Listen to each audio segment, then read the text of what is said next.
This podcast recording is brought to you from the staff and friends of IBS.life.net. Each broadcast contains discussion about matters of health and well-being related to IBS that can affect anyone with the condition.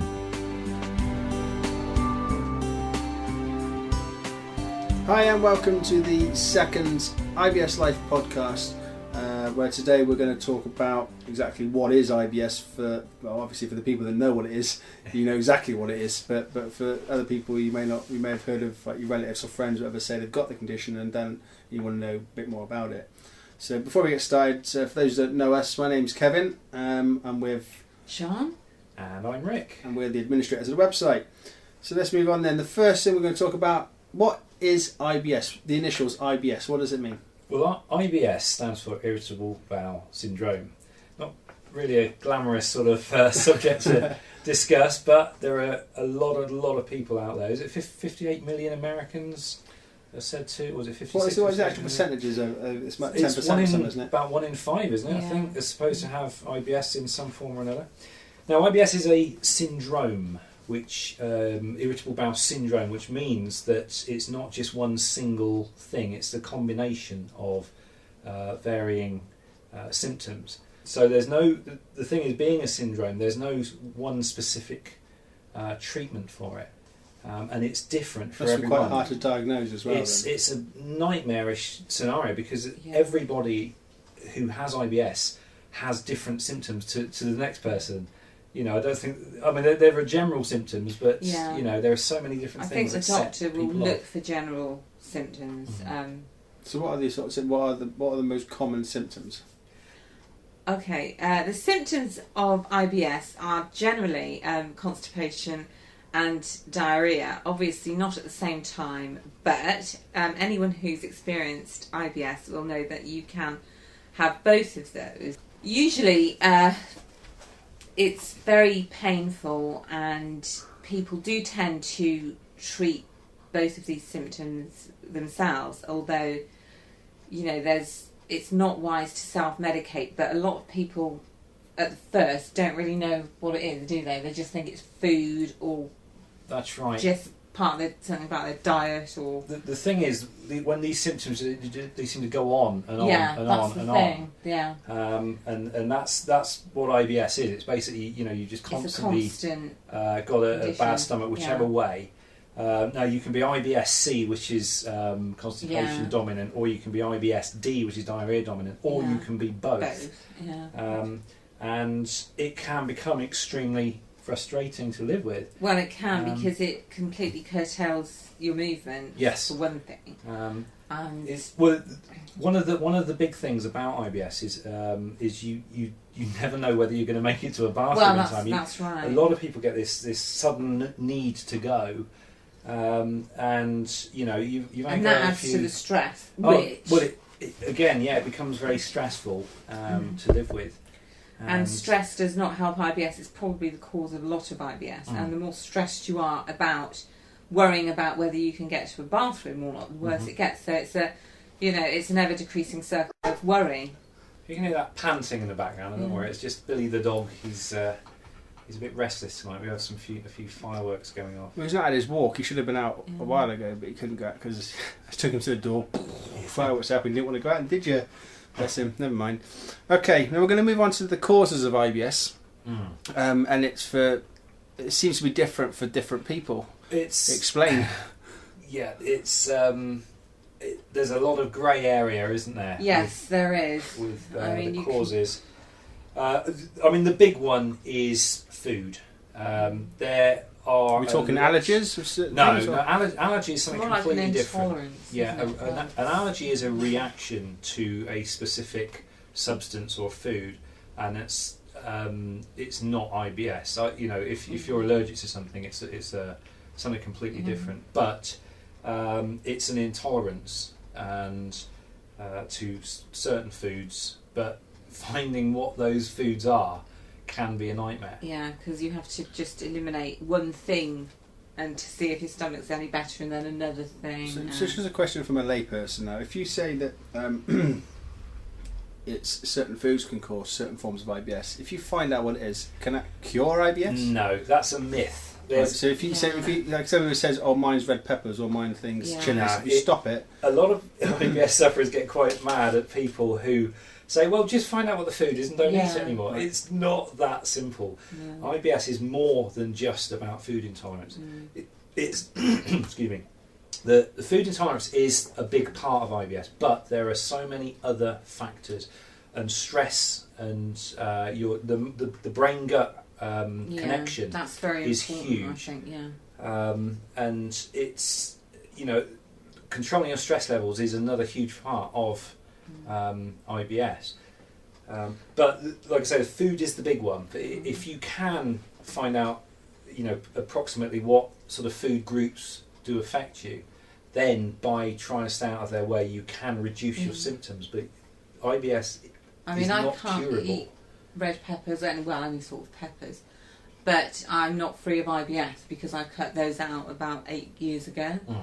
Would you say that your severity of symptoms is reduced now you've taken them out? No. I mean, recently I had a period where I had incredible pain for it went on for about 10 days, and the doctor's going to send me up the hospital, but if it didn't go away. But it was probably just a period where I was worried and stressed and had IBS because I had all the symptoms. I mean, I did go to the doctor because I don't think, well, it's only IBS.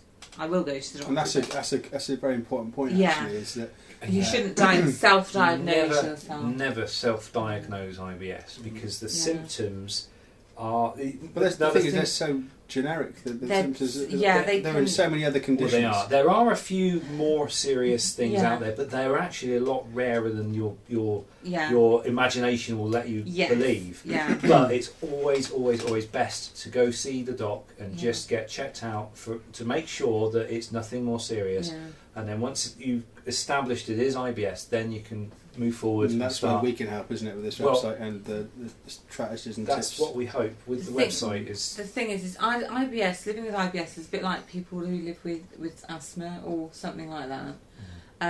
It's not something you can cure, but it's something you can try to live with as easily as possible. You just take steps to keep it under control. Yeah, and it's really strange because if anyone had told me when I was much younger that you'd have to live your life around your bowel movement, which is really basically what it is, I would have laughed. And people who don't suffer it, who are able to do things with great ease, travel anywhere or go and meet friends or go out for the evening or whatever, they can't understand it. It's just the thing is, it's it can make you very isolated as well because, like yourself, if you didn't have your van, you wouldn't go out of your postcode area, your zip code area for just a walk to the post box would be a major undertaking. And therefore, you often do lose contact with friends because even if they know what IBS is, it's not something they can live around you. I mean, yes, the nicer ones like Kevin will go and visit you and things like that. But a lot of people just drop you if you won't come out with them or go on holiday or whatnot. Bit of a burden, don't you? Yeah. Well, not so much a burden, but you just sort of you're a killjoy, and you say, it's like, oh, I can't go there because but we want to go there. Actually, that's one of the things IBS sufferers do. They find themselves making excuses not to go out and do things. Yeah, but then by proxy, I find personally myself, I do exactly the same thing. Yeah, really. Think about it from the point of view of someone that hasn't got IBS myself, which I haven't. I still have to sort of work out all my social things around. Yeah, I mean, the thing is, Kevin does... should mention here that Kev is Sean's partner. Yeah. It's like today, for example, I asked Rick, would you fancy coming to town with me? And right. No, we weren't interested. But I understand why he didn't want to go because I've lived with Sean for so many years. But I must say that it's hard for a partner. I've had messages from a young woman in her 20s on YouTube whose boyfriend, she was very much in love with him, left her because she had IBS and she wouldn't leave the house. And she was devastated. Of course, that is not going to help her stress, which is not going to help her IBS. But even though people sort of understand that you may need very quickly to find a bathroom.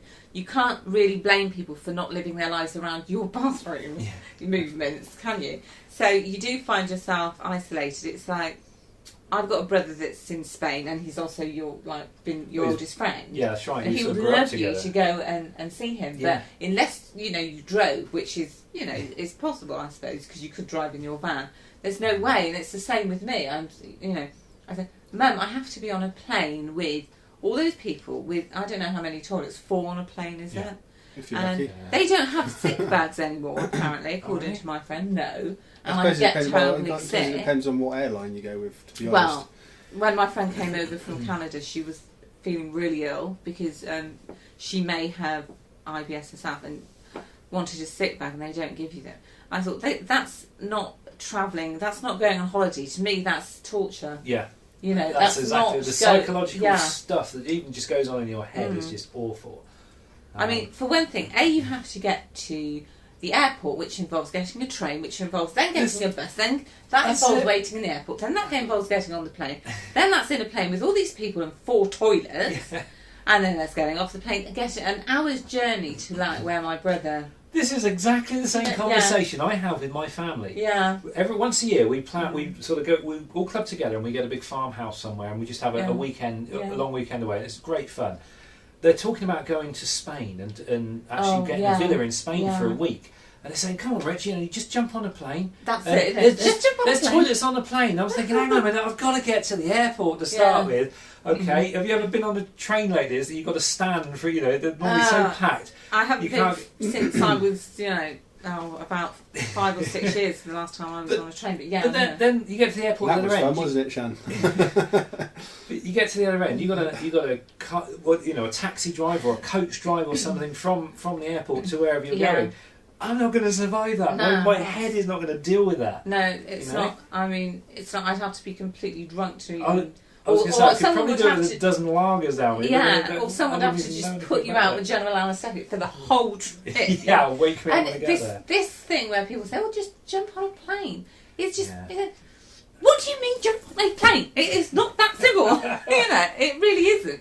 I mean, actually, when we go on holiday, my uncle's place, which has actually got 3 toilets. Yeah, that's in Wales, isn't it? And there's only 2 of them there, so that's fine. You've always got a bathroom. That's fine. Somewhere like a self-catering cottage in this country, if you plan the route out, that's because I know all the restrooms between here and Wales, anywhere in Wales, because I've been there so often. But it's easier. But when people say another country, on a plane, it's really. My mum's made that journey. She takes longer to actually get to the station and the airport than she does on the plane. And it's, it's coaches, it's waiting around, it's trains, which in this country run backwards or... it's like a third world country, isn't it, with the trains in this place. Yeah. But, I was actually doped up with diazepam when I went on that train journey with Kevin, and it took 10 hours instead of 5. Oh, good grief. We went the wrong way, though. What? We went the wrong way, didn't we? Yes, indeed. We actually got on a wrong train. But apart from that, it was still a long journey, yes. And we got stuck in a train station. But the thing is, it's the travel, I mean, and you see, programmes on the telly of these wonderful places where I'd love to go. Yeah, I wanted to go all over the world, really. And to places that are quite rough, as well, sort of. And no, is that no, not unless I've got a sort of van like yours. And it's so people who live with you, well, they don't have to. In fact, I mean, I don't want Kevin to not do things because he went to the zoo with his daughter and that, didn't you, a little while back?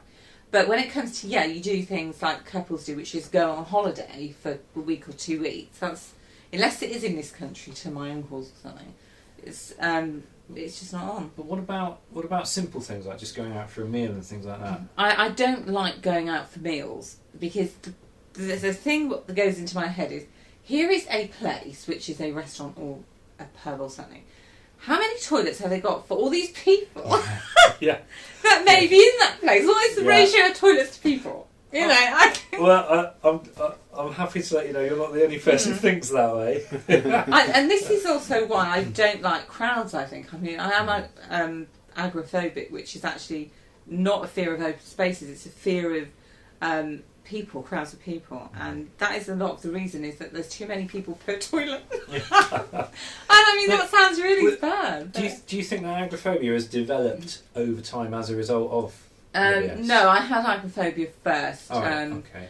But it doesn't help. I mean, panic attacks were brought on in a crowd first of all, and then the panic attacks became because, like I said, I think this is true of a lot of people. You'll get people who are nervous of, say, exams or taking their sort of driving test or anything like that, and they will often have an upset stomach.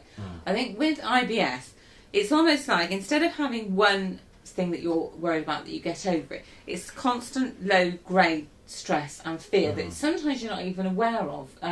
You sort of become desensitised to it. It's business just there in the people background. or people with careers, like my aunt who was deputy head, and she said to me, she had a bad stomach problem, stomachache for weeks and weeks and weeks. She was really worried, I said, it sounds like you got IBS, but have you been to the doctor? So she did go, and she came back looking so relieved. She said, apparently it's IBS, and I thought it was, but you had to go to the thing is, she had a nice, what I would call a nice life, lovely house, and a career that she'd been in for a long time.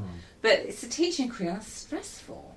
And you don't realise that she was going through stress which was sort of under the radar. But and I think this is when people get it who are, working, worrying about bills, or just generally this worry that goes on and on, doesn't stop, can get into you to such a degree that it starts to affect your, and then you come down with IBS.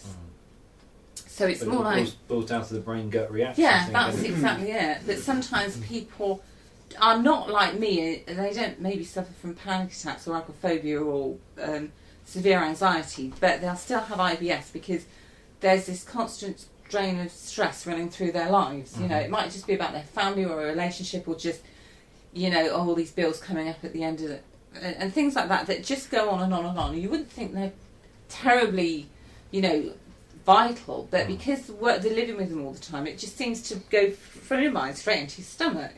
Yeah. Okay, so I think we've pretty much covered today's topic of what is IBS. So we're going to... It's all things to all men and women. So we're going to sign off on this. We've been listening to Kev Rakanshan. Well, I pointed to the wrong people when I said that. That's what I'll be sharpening. Hope you enjoyed it, and we'll catch you again soon for podcast number 3, where we're going to touch on some of the treatments and things that you guys have tried in the past. And we've tried everything. Which is great. Except enemas.